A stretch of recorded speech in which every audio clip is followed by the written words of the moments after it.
Assalamualaikum warahmatullahi wabarakatuh. Halo sahabat biologi, di video kali ini kita akan bersama-sama membahas mengenai ekspresi gen. Jadi apa sih ekspresi gen itu?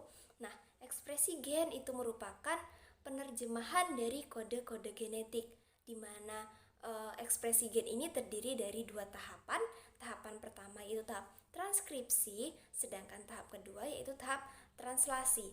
Nah, tahap transkripsi itu terjadi di dalam nukleus atau inti sel, sedangkan tahapan translasi itu terjadi pada ribosom, di mana nanti hasil akhir dari proses transkripsi yaitu berupa RNAD ataupun mRNA, sedangkan produk akhir dari proses translasi yaitu asam amino. Nah, jadi sebelum kita membahas mengenai proses ekspresi gen lebih lanjut, kita akan bahas dulu tentang replikasi ataupun penggandaan bahan genetik. Nah, tahapan ini merupakan tahapan yang paling penting dalam proses pembelahan sel, di mana setelah bahan genetik ini menggandakan diri, maka ia akan memisah secara rata ke sel-sel anaknya selama proses mitosis ataupun proses diploid. Nah, selama pembentukan sel gamet, bahan genetik ataupun materi genetik akan mengalami replikasi ataupun penggandaan diri sebelum nanti mereka akan terpisah ke sel-sel anaknya. Hanya saja pada proses ini sel anak hanya mengandung setengah bahan genetik ataupun materi genetik dari sel induknya. Nah, proses ini disebut dengan proses meiosis ataupun haploid.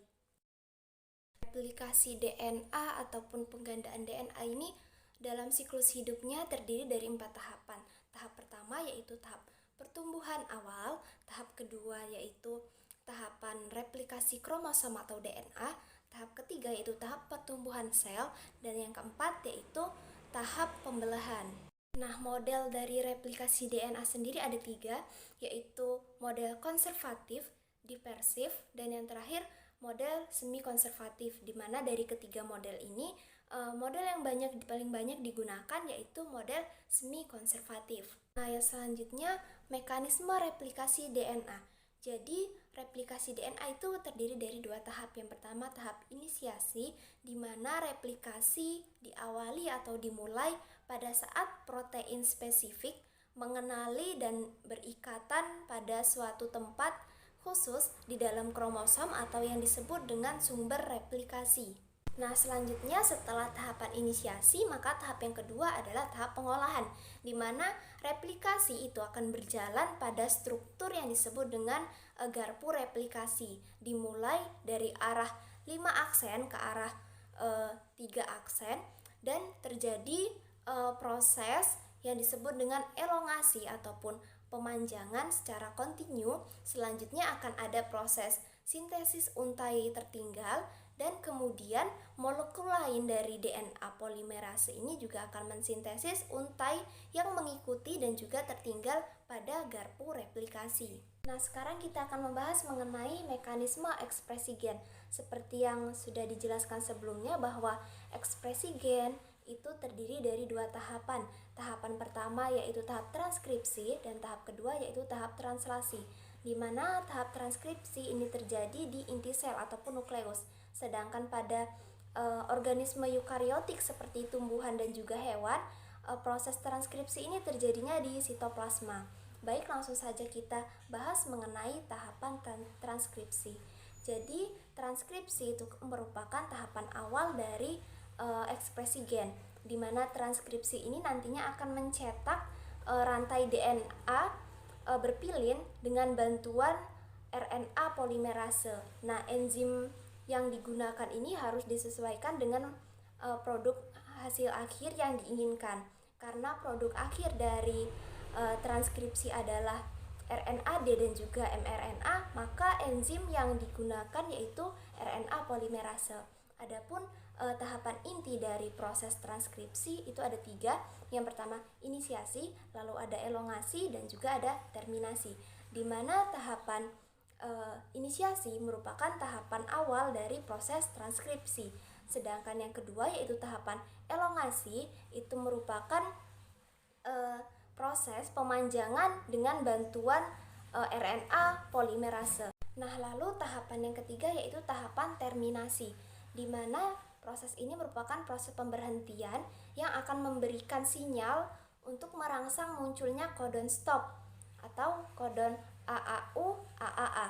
Nah, jadi intinya RNAD yang merupakan produk akhir dari proses transkripsi ini nantinya akan dilepaskan dari nukleus ataupun inti sel, kemudian RNAD akan dibawa menuju ribosom yang nantinya di sana akan dipertemukan oleh tRNA dalam proses translasi. Baik, selanjutnya setelah tahapan transkripsi kita akan membahas mengenai tahapan translasi, di mana tahapan translasi itu terjadi di ribosom. Perlu diketahui bahwa ribosom itu terdiri dari 3 ruang. Yang ruang pertama yaitu ruang A sebagai pintu masuk, lalu ada ruang E sebagai pintu keluar, dan ada situs P.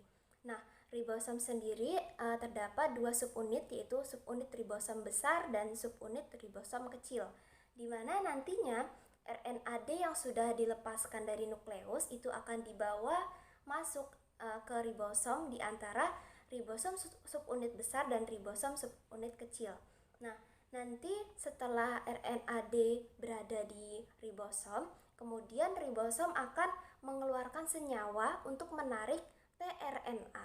Nah, tRNA ini nanti akan datang membawa asam amino. Nah, kemudian setelah tRNA-nya akan datang dan masuk melalui pintu A dengan membawa asam amino, langkah selanjutnya asam amino ini nantinya akan dipindahkan atau disatukan dengan asam amino lainnya sehingga membentuk ikatan peptida, dan kemudian nanti tRNA yang sudah tidak membawa asam amino ini akan dikeluarkan melalui ruangan E atau pintu keluar. Begitu juga seterusnya. Jadi siklusnya akan terus berputar seperti itu.